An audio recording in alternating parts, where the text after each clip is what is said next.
Corsica. Des murmures lointains s'élèvent des rivages. L'écho répète, oreille bouche des grands mots, les fiers hennissements des cavales sauvages. Une ardeur dévorante a séché les poumons du troupeau qui se cabre en masse échevelée. Leurs yeux sont pareils à des yeux de démons. Le poitrail palpitant, l'encolure enflée, elles fouillent le sol de leurs naseaux sanglants, plus promptes que ne va la sagette envolée. Elles vont, sans relâche, et les sveltes élans qui franchissent les blés sans encourber les tiges, et les fins léopards auprès d'elles sont lents. Le vent et la poussière effacent leurs vestiges devant ce tourbillon sombre comme la nuit. Les immobilités sont prises de vertige. Vol effréné, torrent d'épouvanté de bruit. Où vont-elles? Où va le troupeau des cavales? La montagne se branle et la forêt les suit. C'est que voici le temps des fureurs estivales, l'instant du rite, l'appel lointain de l'étalon, fait tressaillir d'amour les superbes rivales. Et le désir leur met des ailes aux talons. Leur amant est là-bas, parmi les herbes jaunes, derrière ces taillés qu'émonde l'aquilon. Rêveur, sur le penchant des monts vastes cônes, où, seuls, dans les sapins frémissants comme une lutte, les aigles rois ont fait leur nid qui sont des trônes, et sans cesse enivrés d'amour, cherchant le but, par les rudes chemins sous le ciel en flammes, s'élance le troupeau des cavales en rute. Pareil, durant ces nuits où l'être entier se pâme, sous les baisers ardents de la muse, pareil, vers l'idéal lointain nous allons, ô mon âme. Nous allons, éveiller des terrestres sommeils, notre élan qui s'accroche à des broussailles d'astres, ainsi que des cailloux, fait rouler les soleils, vers un palais d'argent aux lumineux pilastres. L'étoile d'Orion nous guide, clair flambeau, céleste humain s'écroule en ténébreux désastres. De la vie échappée sans entrer au tombeau, l'âme plane, et l'amour, rute de l'âme extatique, s'échauffe à la splendeur fécondante du beau. Les Édens parfumés comme un bois de l'Attique, l'air où plane l'autel du mystique Baal, s'ouvre, et nous passons, tourbillon frénétique. Le lyrisme mugit comme un vent boréal, dans l'alcôve d'azur que l'étoile bigarre, l'âme un instant se couple au farouche idéal. Puis enfin, retombée à terre, elle d'Icare, nostalgique du beau qu'elle entrevit ailleurs, garde un divin amour où le rêve s'égare, de l'étoile et du ciel, de la femme et des fleurs.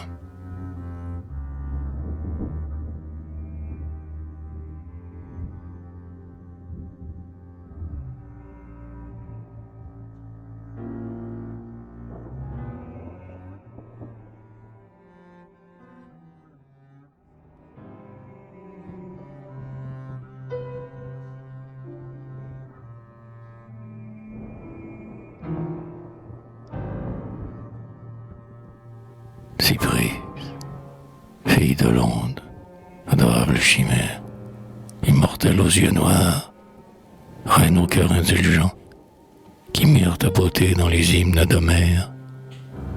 Tu courbais sous tes lois les grands monstres nageants, près des rochers moussus où molles péas reposent, et les bêtes des bois léchaient tes pieds d'argent. Les oiseaux, légers habitants de leurs roses, dont notre œil, sous la nuit, à peine su l'essor, la blonde mélissette au sein des fleurs écloses. La gazelle qu'au fond des bois trouble le corps, à tes travaux charmants soumis avec délice, t'adorait, vierge auguste à la couronne d'or. Sur la crête des monts, Diane aux jambes lisses, qui, fière et dédaignant le cœur mélodieux de ses nymphes, conduit les aboyantes lys. dans le bois où l'attend le faune insidieux, ni vite à point ton joug, ô terrible Aphrodite, et par toi les désirs naissaient au cœur des dieux. Les hommes, enfouis dans leurs fanges maudites, s'agenouillaient en foule à tes autels divins, le débauché qui rit, le sage qui médite, le poète qui va, troublé de songes vains, écouter la chanson des brises parfumées et respirer la nuit douce dans les ravins. Le conquérant farouche enivré de fumée, le bandit qui s'embusque au détour du chemin, les taillir au péplum agrafé de camée, les vierges, abaquantes aux lèvres de carmin, au col enguirlandé de pampres, et, dans l'ombre, les filles de Lesbos qui se tiennent la main. Les jeunes gens, rieurs, les vieux à l'âme sombre, ceux qui vont à la nuit, ceux qui viennent au jour, à travers tous les temps, dans tous les lieux, sans nombre. Qu'ils aient, à leur pâle où s'éveille l'amour, vu l'aube redorer les montagnes d'Asie, ou faire étinceler les glaciers de quai Armour. Qu'ils aient brûlé leur âme aux genoux d'Aspasie, ou nourri de leur cœur les filles de Paris, ces succubes divins que rien ne rassasie. En ce temps où le musc et la poudre de riz attachent aux jupons soyeux des amoureuses, le troupeau suppliant des jeunes gens y pris. Tous, la poitrine sèche et les lèvres fiévreuses, par les 1000 sentiers que l'homme se fraya, sur les sommets brûlants, dans les plaines poudreuses, dévorés d'une soif dont plus d'un s'effraya, tous buvaient à splendeur, aux beautés surhumaines, Aphrodite, Astarté, Madeleine, Freya. Mais Astarté, Freya, Vénus et Madeleine ont dédaigné l'amour des hommes. Mais le soir, à l'heure où des sommets tombent la nuit sereine, sur une cime, ensemble, elles vinrent s'asseoir. Le souffle qui passait les surprit enlacés, et, blanche, les porta vers le firmament noir. Elles prirent plaisir, les belles fiancées, à regarder la nuit d'étoiles cérisées. La nuit enveloppa leurs formes balancées, et, pâles, savourant l'extase du baiser, on vit leur corps épris, ceint d'une lueur blonde, lentement se confondre et se vaporiser. Il ne demeura plus qu'une écume féconde, blanche vapeur parmi l'air immatériel, et, surpassant Vénus, perle éclose de l'onde, Pantélia naquit de l'écume du ciel.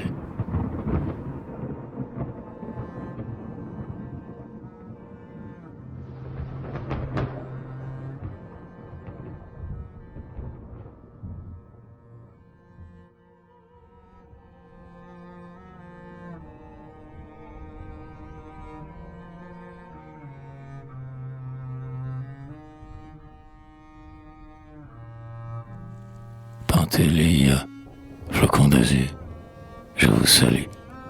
Dans le bois où les vents mugissent en coraux, au pied de la montagne énorme et chevelue, sur les rocs sourcilleux, dans les taillis d'eau, dans la grotte, parmi les lierres et la mousse, rêve paisiblement l'auguste lion roux. Près du ruisseau jaseur qui suit la pente douce, des coteaux, à travers les bleus myosotis, sur le pic où l'éclair, lame de feu, s'émousse. Dans l'ombre, les serpents, brisant les feuilletis, près des restes broyés d'une louve poilue, digèrent par le chaud soleil apaisanti.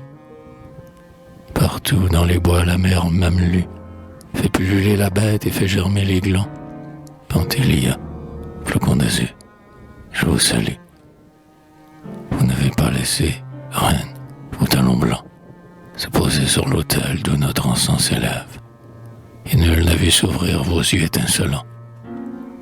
Ceux qui portent le luth, ceux qui tiennent le glaive, auraient pu vous chanter et mourir à vos pieds.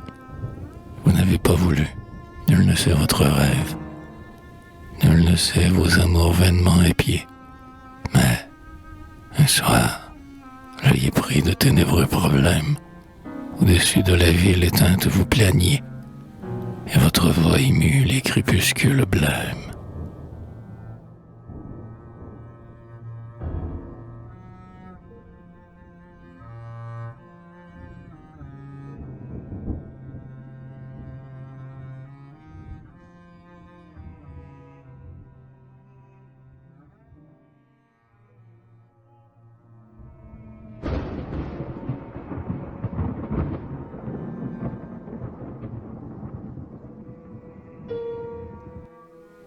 Je ne descendrai pas de ma sérénité, hautaine, pour poser mon talon dans la fange, et nul ne me verra dormir à son côté. Nulle voix parmi vous ne dira ma louange, et nul n'arrachera de mon cœur les aveux. Chétif, que pourriez-vous me donner en échange? Vainement sur l'autel l'encens avec les vœux s'élève, éparpillant de suaves arômes. Plus doux est le parfum qui sort de mes cheveux. Les pilastres d'argent qui soutiennent les dômes sont moins beaux que le cèdre au fond des creux ravins. Les arbustes des bois secrets n'ont pas les baumes qui s'écoulent en pleurs de mes membres divins. Je ne veux pas m'asseoir sur la cime du temple, et je n'inspire pas la voix de vos devins. Sous la roche profonde et parmi la nuit ample, immobile, à travers la fureur des vents noirs, dans ma solennité, seul, je me contemple. La nuit, les amoureux, dans les doux promenoirs, enlacent mollement leurs bras et leurs pensées. J'ignore les plaisirs comme les désespoirs. Les hymnes du poète, aux lenteurs cadencées, exaltent la valeur des jeunes hommes bruns et chantent vos vertus, vos pâles fiancés.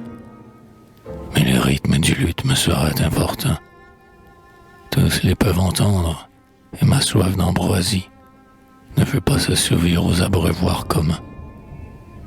Vous passez aux genoux de la femme choisie, les sombres jours d'hiver, les claires nuits d'été, ruisselantes d'amour, votre âme s'extasie. Si je daignais un jour en votre obscurité luire, vous laisseriez vos plus chères amantes, mais votre amour n'est pas digne de ma beauté. Elle dit, et les bois où grondent les tourmentes la revirent, lassée croisant les genoux, s'étendre mollement sur les gazons de menthe. Dans les antres moussus, dans les taillis de houx, au pied de la montagne énorme et chevelue, où vague lentement l'auguste lion roux, Pantélia, flocon d'azur, je vous salue.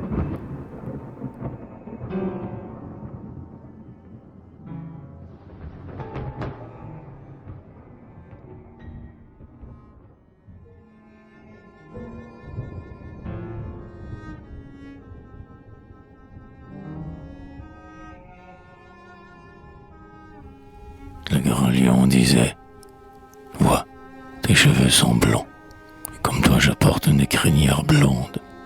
Pantélia, je t'aime et nous nous ressemblons. Comme tes yeux reluisent ma prunelle profonde, ta marche lente imite, en ses balancements, mon allure pareille au mouvement de l'onde. Si tu voulais m'aimer, perle des diamants, tu poserais tes pieds sur mon échine rousse, sans crainte, et je serai le plus doux des amants. Pour te parler d'amour, ma voix qui se courrouce trouverait des accords divins, et sur le sol, humble, je lâcherai l'ongle blanc de ton pouce. L'aquilon qui passait interrompit son vol, et dit, « Pantélia, je vous aime. » La brise, d'un moins tendre baiser, frôlerait votre col. Je vous aime. Laissez à mon haleine éprise le soin de dénouer vos cheveux. Mais ton cœur est plus dur que l'oracle où mon élan se brise. Si mon souffle pouvait attiédir ta rigueur, si tu voulais m'aimer, blanche parmi les blanches, tu suivrais dans les airs mon tourbillon vainqueur. Je te soulèverais doucement par les hanches, et seul, dans les hauteurs sereines des glaciers, nous irions voir rouler les grandes avalanches le serpent dont les nœuds, pareils à des aciers, luisent, disait, caché parmi la pâle mauve, je rampais après vous partout où vous passiez. Je respirais la nuit, dressant ma tête chauve, les émanations de vos seins onctueux. N'écoutez pas le vent, fuyez le lion fauve. Je suis plus fort que lui, je suis plus vite qu'eux, et moi seul je pourrais vous donner la caresse de l'enveloppement humide et tortueux. Un doux myosotis, près de l'enchanteresse, s'éteignait sur le sol de brun vert chevelu. Pantélia, je meurs, ton poids divin m'oppresse. Peut-être, pâlissant déjà, s'il avait plu, j'aurais pu vivre encore jusqu'à la nuit prochaine, mais je meurs près de vous ainsi que j'ai voulu. Sur les pieds couleurs d'Aquilon se déchaîne, et fait mugir l'écho dans la sublimité des sphères, s'éleva la forte voix du chêne. Tel que sur l'âme le saule et le frêne argenté, plane mon front, de même au-dessus des plus belles, se dresse fièrement ta grande vénusté. Les timides enfants dorment sous les ombelles, viens rêver dans mon ombre immense, et que le vent secoue en vain ma force et ta beauté rebelle. Je t'aime, souviens-toi, déesse, que souvent j'écartais de tes yeux les rayons et la brise, lorsque tu reposais sur mon dos mouvant. Quand les oiseaux chanteurs menaçaient la cerise, de ta lèvre, un rameau tressaillait, et l'essaim de reprendre son vol, craignant quelque surprise. Et là, je te donnerai pour décorer ton sein des glands encore verts, de belles feuilles lisses, et ton bonheur sera mon unique dessein. Les abeilles sortaient à demi des calices. Pantélia, je t'aime et je ferai du miel dans ta bouche, alvéole aux humides délices. Pantélia, disait le nuage du ciel, je t'aime et je voudrais t'enlever dans l'espace, vers les palais d'azur où sont les ariels. Je t'aime et je suis doux, dit l'épervier rapace. Je t'aime et je suis fort, dit le ramier tremblant. Je t'aime, dit le sein des colombes qui passent. Pantélia, disait la lune au front dolent, sœur des étoiles d'or, tes farouches prunelles effaceraient l'éclat du Sirius brûlant. Fille du ciel, remonte aux sphères maternelles, et l'âme émerveillée nommera de ton nom l'étoile qui luira belle parmi les belles. Mais Pantélia, calme, a fait signe que non.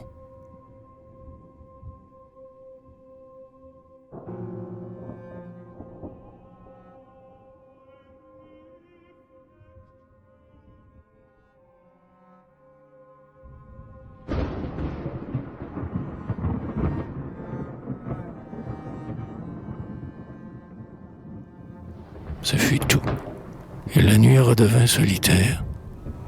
L'astre, dans l'onde noire, éteignit son reflet, et le grand chêne dit au lion de se taire. Seule Pantélia, qu'une flamme brûlait, se dressa lentement sur la mousse flétrie, et dans la solitude elle se contemplait. Elle se contemplait avec idolâtrie. Son regard indolent, nuage où dort l'éclair, mesure de son corps la belle symétrie. Ses deux bras arrondis se frôlent parmi l'air, sa tête fière plane, et son âme se noie dans l'éblouissement céleste de la chair. L'aile de son désir a découvert sa voix. Elle s'élève enfin, bondissante d'orgueil, vers la sérénité profonde de la joie. De chauds rayonnements l'attirent. Son grand œil s'aveugle à voir de près l'idéal, temple auguste, dont elle est à la fois la vestale et le seuil. Nul amour n'a courbé ma volonté robuste, et sur le piédestal de la virginité, seul j'ai vu briller les splendeurs de mon buste. Comme la mer, le rêve à son immensité, puis elle s'accroupit, d'elle-même éblouie, blanche, sans mouvement, neige, marbre sculpté, et le ciel contempla cette extase inouïe.